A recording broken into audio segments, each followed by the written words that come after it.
Et avec Mathieu Noël maintenant. Mathieu, est-ce en rapport avec notre débat précédent? En tout cas, vous revenez ce soir sur cette étude IFOP selon laquelle l'infidélité ne cesse de progresser en France. C'est un vrai phénomène de société sur lequel vous avez enquêté. Oui, Nicolas, car un journaliste digne de ce nom ne peut pas se contenter de relayer des chiffres. Il se doit d'aller vérifier par lui-même. Autant sur la question des armes chimiques en Syrie, j'avais hésité, puis finalement j'avais préféré rester en studio à Paris. Autant sur ce phénomène de l'infidélité, j'ai décidé d'aller enquêter sur le terrain. Hier soir, Nicolas, je me suis donc rendu au club échangiste Les Chandelles. C'était la première fois de ma vie que je me rendais là-bas, en tout cas sans postiche et sous ma véritable identité. Les Chandelles, un nom mythique du Paris Interlope qui vous dit certainement quelque chose, Nicolas? Rien. Bien sûr, rien. Alors oui, ça c'est le premier point de l'étude. L'infidélité reste un sujet tabou pour 64% des Français. Un sujet qui ne devrait pourtant pas gêner ceux qui n'ont rien à se reprocher. On ne devrait pas parler de tout ça. C'est QFD. Alors hier soir, aux alentours de minuit, je me présente donc devant l'entrée des Chandelles, accompagné de ma collaboratrice, la journaliste socio-anthropologue schizo-érotomane Isabelle Millet, qui, quand je lui ai demandé si elle était prête à co-signer cette enquête avec moi, m'a tout de suite répondu oui, avec ce zèle journalistique qu'on lui connaît. Hein. Le videur m'a lancé un glacial « Bonsoir monsieur ». Il a en revanche claqué la bise à Isa. Il lui a demandé le mot de passe. Elle a dit du rouge avec la viande et le fromage, du blanc avec le poisson.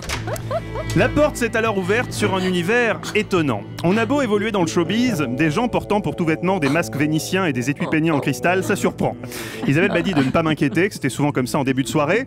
On a pris une coupe au bar. C'est là que j'ai constaté qu'avec Isa, nous n'étions pas les seuls journalistes à avoir voulu percer les mystères de l'infidélité. Un grand reporter, à la chevelure facilement identifiable, puisqu'identique à celle de Patti Smith, que par souci d'anonymat nous appellerons Nicolas Point Rectangle, était là lui aussi en pleine enquête. Ah bah, tu m'étonnes.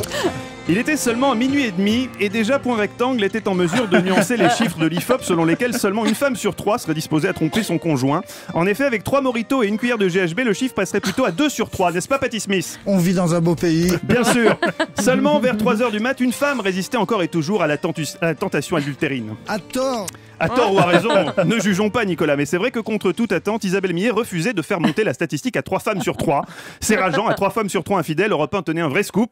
Allait-on renoncer si près du but? Non, on a appelé Fabien Namias. Fabien Namias, l'intransigeance de Dark Vador dans le corps de Tintin, inflexible directeur d'Europe 1 à qui personne ne dit jamais non sous peine de pointer rapidement au Pôle emploi. Fabien qui a su trouver les mots pour convaincre Isabelle. Abandonne-toi au côté obscur. C'est le seul moyen que tu as de sauver tes amis. Parce que tu es viril. C'est comme ça que j'aime les mâles. Oui.